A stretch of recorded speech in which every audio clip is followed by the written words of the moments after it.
Si yo les pido a ustedes que nombren 3 grandes futbolistas, los 3 mejores futbolistas de la Argentina, los pongo en un aprieto, ¿verdad? O sea, tomaría un ratito pensar quiénes son los 3 mejores. ¿Actuales o de la historia? No, ahora, actuales. Ahí puede ser que nos lleve unos minutos. Un ratito. Y si te pido que pienses los 3 mejores actores, te vas a tener que amacar. De hecho, ni siquiera se los pregunto al aire para no ponerlos en el compromiso. Sí, un poquito lo pensamos, lo discutimos. Claro, generalmente suele haber consenso sobre uno poner y después lo demás. Sí.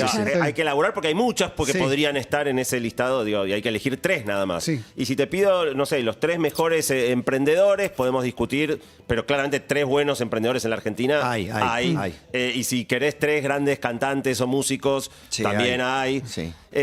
Y entonces la pregunta es, ¿por qué no hay 3 buenos o 4 buenos candidatos a presidentes?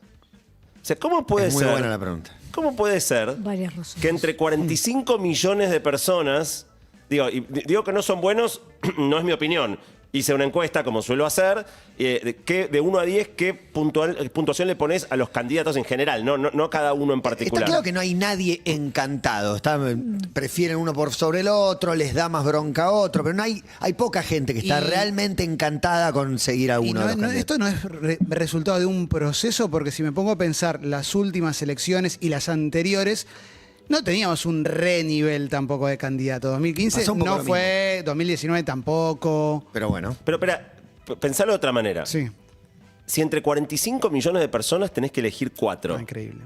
¿No tendría que ser un quilombo elegir? Pero puta madre, boludo, qué difícil. Sí. Son todos buenísimos. Pero, no sé qué prefiero. Pero no se elige. Estás buscando 4 personas en todo el país. Lo que pasa es que ¿qué sería ser un buen candidato? Implica cosas como nivel de honestidad intelectual. Es que hay que llegar a ese lugar. Para mí, a diferencia de un deportista, digo. En los otros rubros que Goleador. nombraste, por supuesto que son importantes, las cosas están por fuera del talento, pero es el talento lo que los distingue. Obviamente la confianza, la constancia, que eso va a ser futbolista, cantante, pero tiene un talento. Para esto no sé. Y tu encuesta, es lo importante. Tu encuesta la contesta la gente que te sigue, pero probablemente hay gente en este momento que está diciendo, para mí, mi candidato es buenísimo. Igual la pregunta no era respecto de uno, ¿no? O sea, la pregunta era respecto del nivel de los...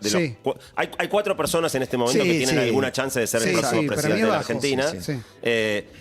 El resultado fue un desastre. El resultado fue un desastre. De 1 a 10 dio 3,9. O sea, no llegan al 4. No llegan al 4. Y dividí la muestra entre los que ya tienen su voto decidido y los que todavía no. Bien. Los que todavía no decidieron su voto les ponen un 3 a los candidatos.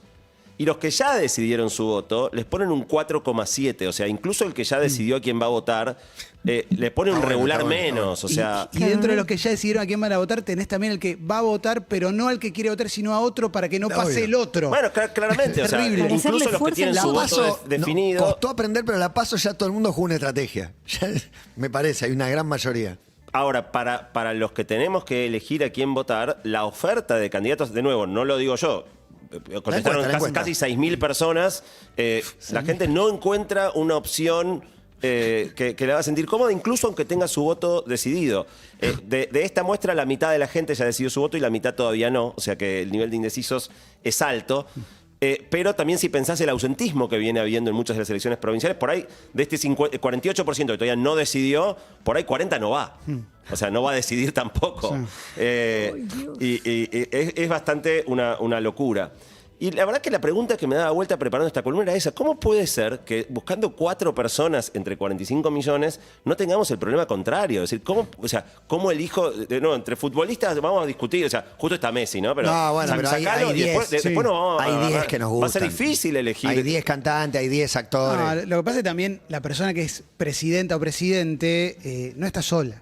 Es la frutilla de una estructura que es muy difícil de cambiar aparte no se cambia del todo. Si es un arbolito de Navidad, vos podés la estrella, pero 3/4 de arbolitos se quedan igual. No, tiene que tener no sé si la palabra es trayectoria, pero un recorrido, ¿no? No es que cualquier persona inteligente y preparada la podrías elegir. Por ahí el caso de Milei rompe como alguien que sin demasiada trayectoria en la política. Y se tienen que alinear, perdón, Santi, es re apasionante, pero se tienen que alinear. Yo pienso cuando Néstor Kirchner fue presidente, 3 meses antes de que Duhalde, o 2 meses antes de que Duhalde diga vamos a apoyar a este candidato. No lo conocía nadie, por lo menos. Fernández lo conocíamos, pero tampoco nadie se lo imaginaba. No, pero Néstor Kirchner pasó eso, después fue contra Menem. Menem se termina bajando y ahí arrancó un proceso que un año antes no se lo imaginaba nadie. Alberto lo mismo, no se lo imaginaba nadie. Bueno, tomando lo que decía Emi, una de las cosas que hice en la encuesta fue preguntar ¿qué hace falta para ser un buen presidente? Y armé una lista larga de rasgos de personalidad y de experiencia. A nivel personalidad, el elemento que apareció más fuerte, lo dijiste vos, Emi, fue el primero que mencionaste, que fue honestidad. No debiera ser difícil, no debiera ser ese el que nos deje a pata, ¿no? O sea, ¿cómo no va a haber 4 personas que puedan cumplir con un requisito de honestidad en este país? Y después apareció coherencia. Wow. Bueno, segundo. Ahí se entiende, ¿no? Es de los más difíciles. Es de los más difíciles. Sí. Visión, capacidad para tomar decisiones y apertura mental. La lista era larga, les voy a nombrar cosas que quedaron afuera, porque así como, esto no sorprenden las que sí, pero sí sorprende, bueno, había que priorizar. Todo se reduce a capacidad de tomar decisiones. Sí. Es la única. Ser firme, ya está, listo. Sí, no sé, porque apertura mental va para el otro lado, ¿no? Para mí apertura mental... Estás pidiendo un equilibrio entre alguien que puede escuchar, pero para mí puede estaría decidir. buenísimo. Que eso implica un conciliador. Para mí que haya apertura mental. Para mí apertura mental sería ideal, no solamente como presidente, sino también dentro de la discusión política, que hoy pareciera ser algo que no sucede la apertura mental. Bueno, yo puse una lista en la cual obviamente las ganas que te dan es decir todas, ¿no? Querés todo. Pero bueno, habría que priorizar. Entonces quedaron afuera, no sé, cosas como humildad, coraje, carisma, serenidad, extroversión, buen carácter, buena presencia. Un montón de cosas que quedaron bastante por debajo. Después, la siguiente era qué experiencia o qué experiencias es importante que hayan tenido. La que quedó número 1 es liderazgo de equipos. La segunda, muy propia de la Argentina, manejo de crisis. Probablemente en cualquier otro país no hubiera dado así de arriba. Acá la segunda es manejo de crisis. Capacidad de escucha, de nuevo, junto con la apertura mental. Y capacidad de negociación, lo que decías vos, Matías, recién. Quedaron más abajo, saber de economía, saber de leyes, tener experiencia en el sector público, tener experiencia en el sector privado, entender de tecnología. Acuérdense que cuando estuve el mes pasado decíamos, para mí el próximo presidente no puede no entender inteligencia artificial. Bueno, esto claramente quedó muy por debajo en la lista de preferencias de la gente de lo que es prioritario que un presidente sepa. Entonces, cuando vi el resultado tan malo de la encuesta, la primera pregunta que me agarró es, ¿será un tema ideológico? Como yo te estoy preguntando por todos, y a vos con suerte te gusta uno y no te gustan otros 3, tal vez es que en realidad era obvio que iba a dar mal, y no es que sean malos los candidatos, sino que a cada uno le gusta uno de 4, y entonces por eso les da un puntaje bajo. Pero entonces se me ocurrió agregar otra pregunta, que es, ¿vos qué preferirías votar? ¿Alguien muy capaz con quien no estés tan de acuerdo ideológicamente? ¿O alguien con quien estás muy alineado, pero no lo ves tan capaz? Necesito algo en el medio. No, es que a la gente le cuesta ver la capacidad en el que piensa diferente. Para mí, le cuesta mucho. O sea, a veces uno ve a alguien muy preparado y dice, no, pero pará, es piola. No, porque representa. Bueno, pero escuchar, ¿no te parece que es piola? Bueno, pero muchas veces en esta época de la emocionalidad, yo lo que noto en gente que, por ejemplo, dice, yo nunca voy a votar este partido o a este movimiento, dice, yo voy a votar a esta persona. ¿Pero por qué? No voy a votar a los otros. Porque está en contra de los otros. Y hemos visto gente militando a personajes que vos lo escuchás hablar y decís, no estaba muy preparado.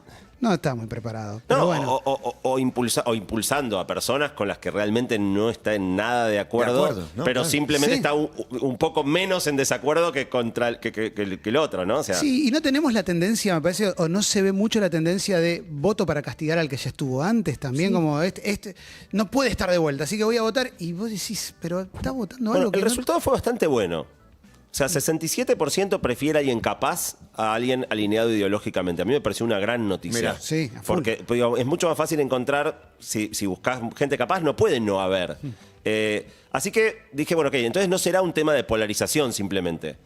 Y entonces ahí me puse a investigar por qué puede ser que sea tan baja la evaluación que hacemos de los candidatos que tenemos.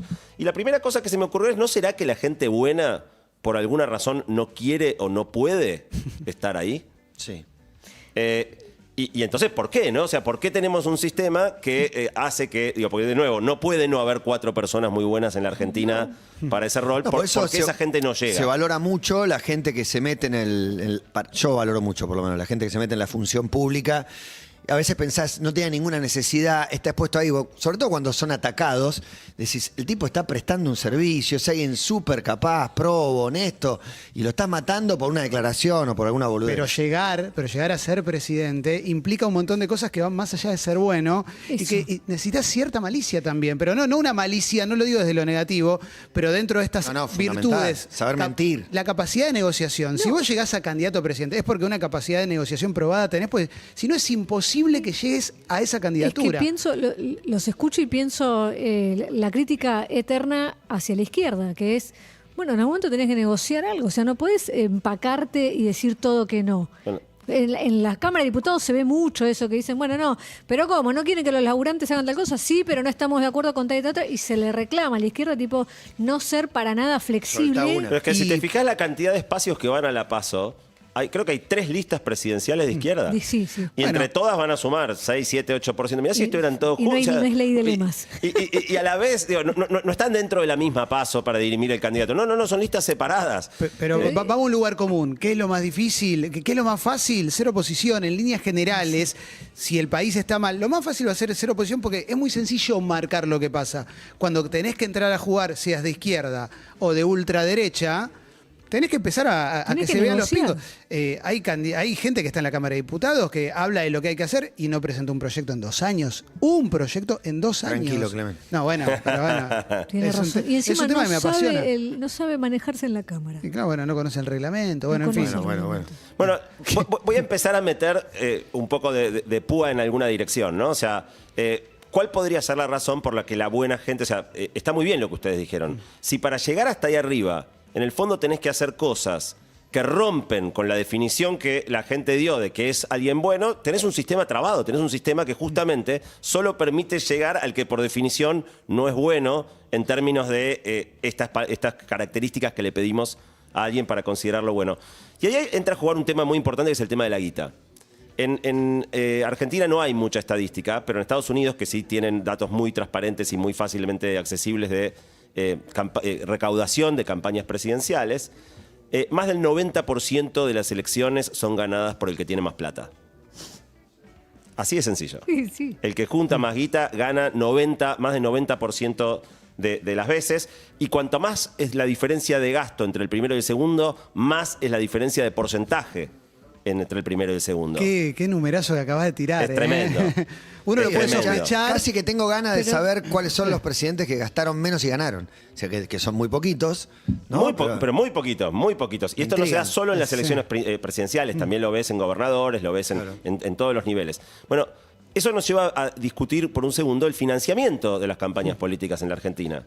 El aporte que el Estado hace a cada partido es de 1.950 millones de pesos, que suena como un montón de guita, 1.950 millones, son 4 palos verdes. O sea que...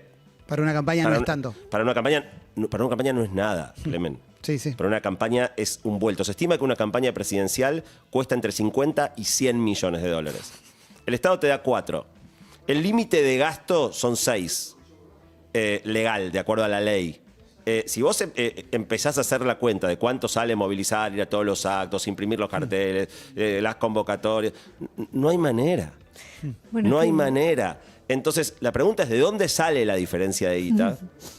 ¿Cuánta tiene cada uno? Y todo eso no se sabe.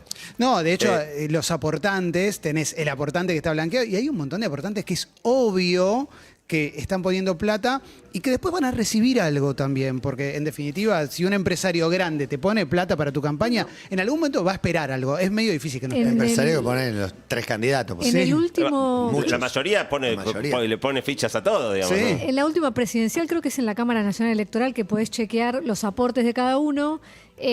Figuraba, lo vi hace un par de meses, en un momento, no voy a decir la empresa exacta porque no me la acuerdo sinceramente, pero era antes de las PASO y después de las PASO, misma empresa cambiando sus aportes al que le había ido bien después de las PASO porque era el próximo presidente al que quería apoyar. Y bueno, ahí hay una devolución de favores seguramente. Pero a la vez tienen derecho a ponerle, si quieren poner a todo, le pueden poner a todo. Pero lo que vi ahí, ¿qué estabas apoyando? O sea, que en 10 días cambiaste lo que pensabas para el país y ahora querés otra cosa. Le ponía plata a los Clinton, qué sé yo. El problema, Emi, es, digamos, que el grueso del financiamiento no es arriba. O sea, lo que vos estabas viendo es la fracción mínima de dinero arriba de la mesa. Sí. El grueso que se da en efectivo, esto es un reporte de CIPEC, no lo estoy inventando. CIPEC hizo un reporte en el área de transparencia sobre los problemas en el financiamiento de las campañas electorales en la Argentina. El grueso del dinero se toma y se gasta en efectivo, está al margen de cualquier control judicial o social.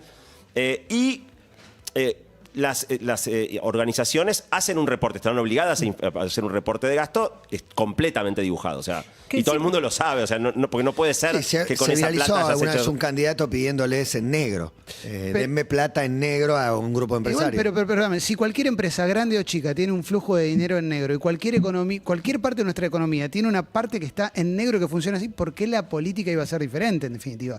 Si tenemos un flujo de economía en negro gigantesco acá en Argentina. Hay un tema de proporciones, ¿no? O sea, cuando vos ves cuál es el límite legal de gasto, es como muy ingenuo. Sí. Y después hay consecuencias judiciales, después en algunos casos esto se judicializa, pero siempre las sanciones llegan bastante después y no tienen una consecuencia seria cuando la sangre llega al río. Entonces, una pregunta clave es qué contrapartidas trae ese dinero negro. No es lo mismo un aporte arriba de la mesa, que aparte tiene un máximo para cada empresa de $80.000, que no es poca plata, pero para una empresa no es un gran... O sea, está prohibido que le pongan mucha plata a una empresa a un presidente, está prohibido desde el 2019. La guita que se mueve por abajo son otros números y por lo tanto va con otro tipo de condicionamientos. Un segundo problema es la utilización de fondos públicos. Esto solo está accesible a los oficialismos, al que es oficialismo en algún lado, ¿no? Gobierno, o sea, claro. no hace falta hacer oficialismo en la nación, puede ser oficialismo en una ciudad, puede ser oficialismo en una provincia. Ahora, el que tiene los recursos del Estado, de la jurisdicción que gobierna, puede hacer muchas cosas, actos oficiales que se convierten en actos de campaña, que los tendría que pagar la campaña. La campaña y la gestión. Inaugurás un puente, todos los días una inauguración. Sí, claro. La gran crítica de la oposición dentro de la ciudad es que los aportantes, los ciudadanos de la ciudad, estarían financiando la campaña a nivel presidencial y nacional del jefe de gobierno porteño. Que es una crítica que existe desde siempre. Y que pasa en todas las provincias. Sí. Todos los oficialismos usan el Estado al servicio de su campaña. Para apalancarse. Todos. Y fíjate, no es casualidad que, dos de los que son candidatos presidenciales están en este momento en un cargo público y no dejaron su cargo público mientras hacen la campaña. Exacto. Entonces, el uso de recursos que adopta la forma más directa de usar un acto oficial como un acto de campaña, pero también adaptar las políticas económicas o las políticas a lo que te conviene para ganar las elecciones y no a lo que le conviene al país a largo plazo. O sea, hay varias declaraciones explícitas de políticos diciendo hice tal decisión, aumenté el gasto en tal cosa, le subí los sueldos para ganar las elecciones. Eso no se puede hacer. O sea, puede ser una ingenuidad tremenda decirlo, pero la responsabilidad de un gobernante es gobernar pensando en el bien común y en el futuro, no en cómo gano la próxima elección a 3 meses de la PASO. ¿Y eso dónde quedó? Me parece que a mí me encantaría que fuera así, pero siento que quedó en una mirada naif, casi infantil, que uno podía tener de la política, y que tiene mucha gente que es que va a subir esta persona y me va a ayudar, y en realidad tiene un entramado tan complejo y que tiene estas cuestiones de, bueno, tenemos que ganar, tenemos que arreglar con esta empresa, con esta empresa, con esta empresa, con este sector, con este gobernador, y se arma semejante maraña de promesas cumplidas internas, ni siquiera para afuera, que después el bien común queda en un lugar muy corrido. Muy corrido, si querés tenés todo otro quilombo que es la altísima periodicidad de elecciones, o sea, la reforma constitucional que llegó el periodo 4 años, con una elección intermedia al año 2, básicamente nos dejó en una dinámica donde los años impares se hacen elecciones y los años pares se labura. No alcanza a laburar año por medio, digamos, es complicado. Si lo pensás a lo que era antes, que era a 6, me parece un montón. Sí, no es fácil encontrar una duración, sobre todo cuando acá la cosa tan rápidamente puede espiralizarse, la imagen negativa irse a las nubes, te quedan 5 años por delante, que cruzar los dedos, ¿no? ¿Cómo llegás al final de un mandato de 6 años? No hay una solución sencilla a este problema. Una tercera dimensión que quiero meter, que para mí es el tipo de cosas que hacen que el que llega no sea del todo bueno en la definición de bueno que dimos antes, es el problema de las encuestas. Las encuestas tienen 2 funciones. Una función es medir quién tiene más chance de ganar, pero hay un efecto psicológico muy fuerte que es votar al que tiene chance de ganar, ya sea por el concepto de voto útil, votar a fulano es tirar el voto porque no tiene ninguna chance, o simplemente porque hay mucha gente psicológicamente le gusta sentir que votó al que ganó. Entonces está recontraprobado, de nuevo en investigaciones en todo el mundo. No termina de sorprenderme. Pero, ¿viste? Lo hemos hablado a la hora de decidir qué puede hacer uno, y para mí es normal. Para mí esto que decís es como re lógico. Está recontra demostrado. No es una afirmación controversial. Obvio. Las encuestas tienen un doble rol. un rol informativo para el candidato, pero un rol de efecto sobre la opinión pública. Claro, de posicionamiento no es casualidad. Es tan fuerte como el yo no lo voté después, ¿no? Que después no lo votó nadie. Sí. Ahora, si vos mirás las encuestas que difunde cada candidato, en general le son mucho más favorables que la que... Tratan de marcar una tendencia. Porque saben que la gente presta atención y vota de alguna manera de acuerdo. La encuesta no solo... Es curioso, güey. ¿Quién se va a mostrar, quién no se quiere mostrar ganador? Sin embargo, me parece que la prueba de las últimas elecciones siempre le fue mejor al que viene corriendo de atrás. O sea, el que viene corriendo de atrás subió más sobre el final, aunque no le alcance, que el que viene en ganador. Bueno, acá el tema es que por este problema también hay una ley que obliga a todas las encuestadoras a anotarse en un registro público y a informar cada encuesta que emiten a encargo de quién fue y un dato que para mí no tendría que estar, pero que es cuánto pagó. Eso tendría que ser público. No lo es. No, prácticamente ninguna encuestadora reporta esta información y cuando la reportan ponen elaboración propia o datos, no blanquean para quién la hicieron. Obviamente hay dos encuestas. Está la encuesta que le dice al candidato en serio cómo va y está la encuesta que le dan al candidato para que publique en el diario y lo ubique mejor. Digo, todo esto en definitiva va haciendo que todas si vos no haces esto y las encuestas no jugás con estas variables, es muy difícil llegar. Y entonces termina pasando algo de esto que decíamos, que es que el que llega tuvo que pasar por un proceso que naturalmente hace que después no te guste el que llegó. Pero hay otra categoría de problema, y acá yo es donde creo que aparece una punta de un atisbo de esperanza y de solución. Que es que en el fondo los candidatos son un espejo. O sea, pensemos en los candidatos. En general son gente pragmática, no son gente... Hay algunos que son muy ideológicos, pero la mayoría no. La mayoría están tratando de sintonizar qué quiere la sociedad para ver qué les puedo dar. Y en esta campaña lo ves mucho. Digo, ahora hay que ser duro. Sí. Cada uno está tratando de ocupar un nicho que cree que simpatiza con un grupo grande de votantes. Justamente tenemos candidatos que han sido bastante eclécticos en su pasado, han pasado por espacios políticos muy, muy variopintos. Lo cual te prueba que son pragmáticos. Y entonces, si lo que nos están mostrando no nos gusta, es como mirarte al espejo y que no te guste tu reflejo en el fondo. La pregunta es, ¿qué pasa con nosotros? Que que lo que los candidatos creen que tienen que semblantear para gustarnos, no nos gusta lo que el espejo nos muestra. Hubo un caso muy interesante en Paraguay la semana pasada.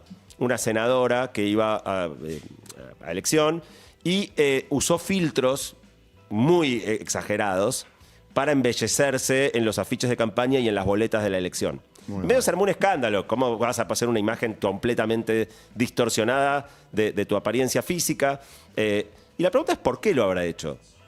Y para mí la explicación más sensata es porque cree que le suma votos. O sea, porque cree que a la gente le importa más que sea bonita que tenga buenas propuestas.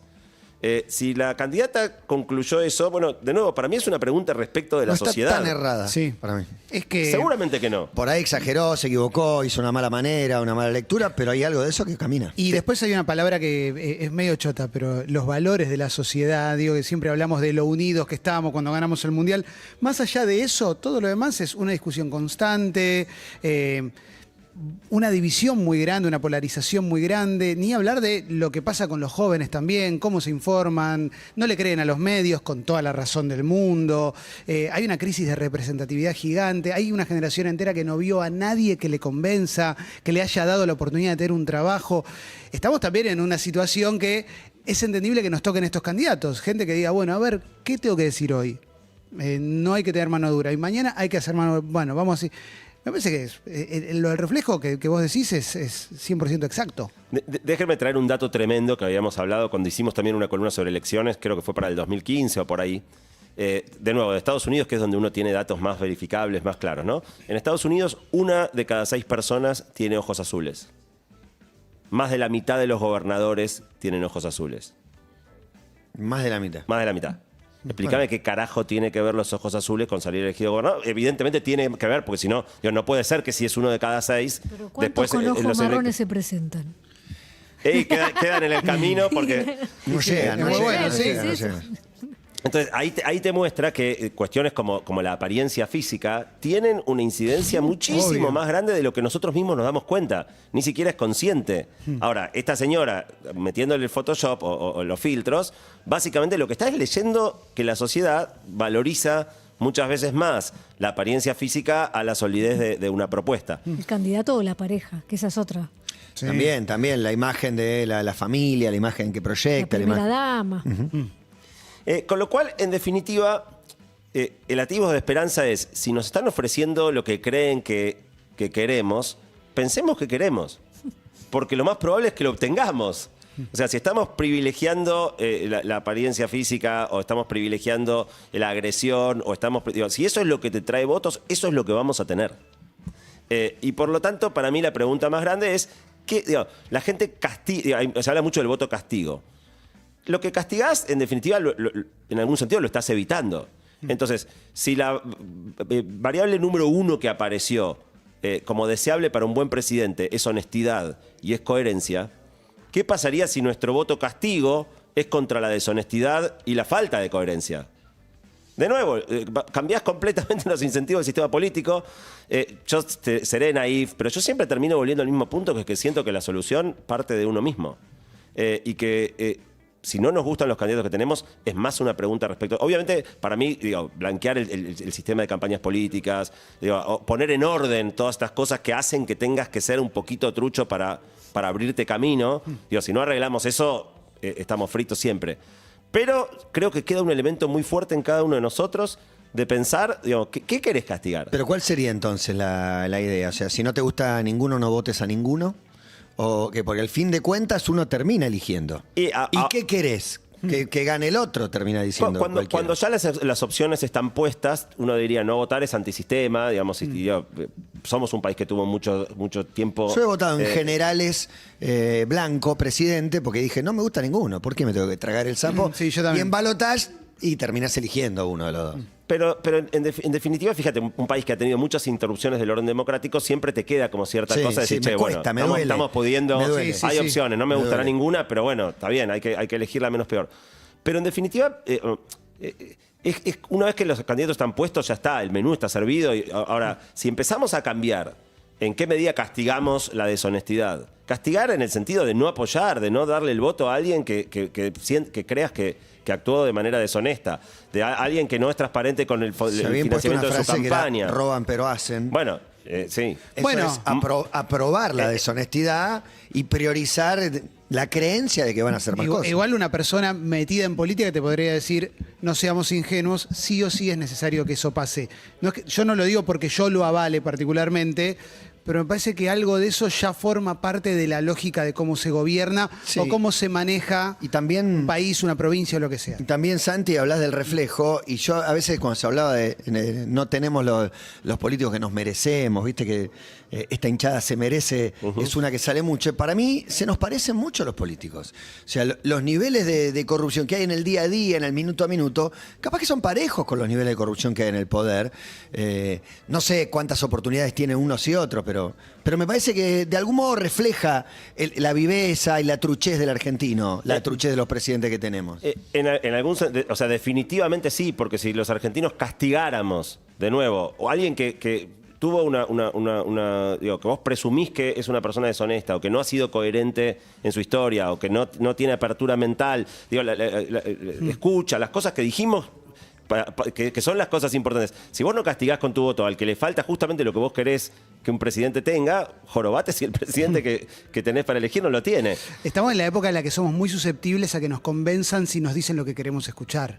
Y hoy pasa mucho eso también. El que odia a tal candidato se va a informar de determinada manera para recibir esa información, ese nuevo relato acorde al candidato que va a terminar votando, que incluye un montón de fantasía, en definitiva. Bueno, sea cual sea. Esta elección ya está jugada. Los candidatos, de acuerdo a esas 6.000 personas, tienen un puntaje de 3.9, o sea, prácticamente aplazados. Si queremos que tal vez dentro de 4 años, dentro de 8 años el escenario sea distinto, empezar a premiar y castigar cosas diferentes, en una de esas nos genere candidatos mejores. Gracias, Santi, un placer siempre. analizar, reflexionar un poco y salir un poco, sacar un poco la mente de lo que está por pasar ahora. Yo estoy reconcentrado. Yo tenía una parte, un lóbulo concentrado en eso y el otro en el 21. Hay una competencia, Santi. Sí, lo sé. Pedro Alfonso y Rodrigo Noya nos mojaron la oreja después de ser derrotados. Algo peor que ser un mal perdedor es ser un mal ganador. No caeremos nunca en la bajeza de ser malos ganadores. ¿Sabes que me enteré de Pedro Alfonso que le dijeron, ¿cómo no te llevaste la medalla al segundo? Dijo, no sabía que el segundo se lleva medalla. Nunca fui segundo. Increíble. Tras la pausa, dicen que hay una revancha del 21, pero antes